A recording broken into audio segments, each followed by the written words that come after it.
that misaviv in the middle there towards the end. Misaviv, you kind of skipped over that. Yeah, I'm trying to figure that one out. Basically, what's saviv mean? To circumnavigate. Yeah, as a verb it means to go around or to circumnavigate. As an A roundabout way or something. Here it's an adverb, and it's describing basically where God gave him rest. From his enemies, from all around. His enemies on all sides, all around him. But there's a min on the front of saviv. Saviv means around, and min plus saviv means basically just from all around. His enemies from all sides.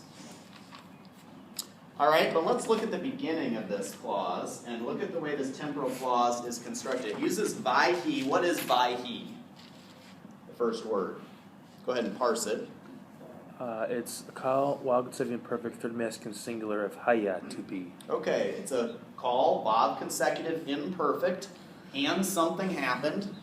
It's third person masculine singular, and he somethinged.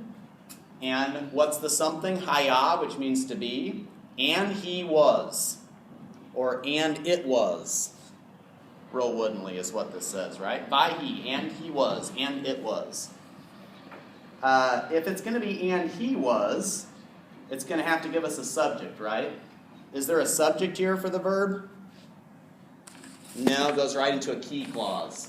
So it's some kind of an impersonal construction, and it was.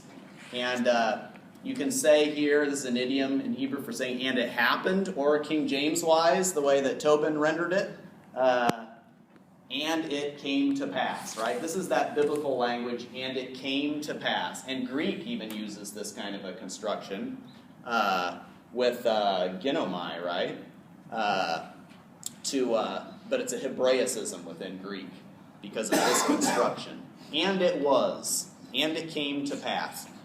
English, you can do one of two things with these vaihi constructions. You can spell it out longhand, and it came to pass that. And here, the key now is further explaining what the it is. That the king dwelled in his house came to pass. Right? And it came to pass that the king dwelled, or was dwelling, in his house. But I think even better, and in a sense even more accurate, is to simply treat this as an English temporal clause. And we don't even begin it with an and necessarily, although you can say and. And when, or even here, now when, since it's beginning a new story. But you can just begin it with when. When the king dwelled in his house,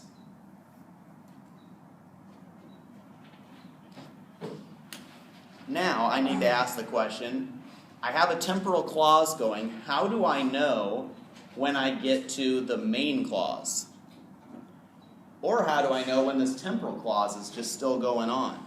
And it happened when, or just when, the king dwelled in his house, and Yahweh had rested to him, or had given rest to him, from his enemies all around. Is that the main clause? Is it when the king dwelled in his house, Yahweh gave him rest from his enemies all around? No, it's not. But how do I know it's not yet the main clause? Is it the vav consecutive before Yahweh? Okay, the vav before Yahweh, which introduces that clause, is before a non-verb, right? In other words, it's not yet what? It's not yet a vav consecutive perfect or a vav consecutive imperfect. Vav consecutives usually signal the main clause after a temporal clause. So I'm looking for a vav consecutive to mark my main clause. Where am I going to find it? Next verse. Yeah, not in verse 1. So the entirety of verse 1 is just the temporal clause. You see that?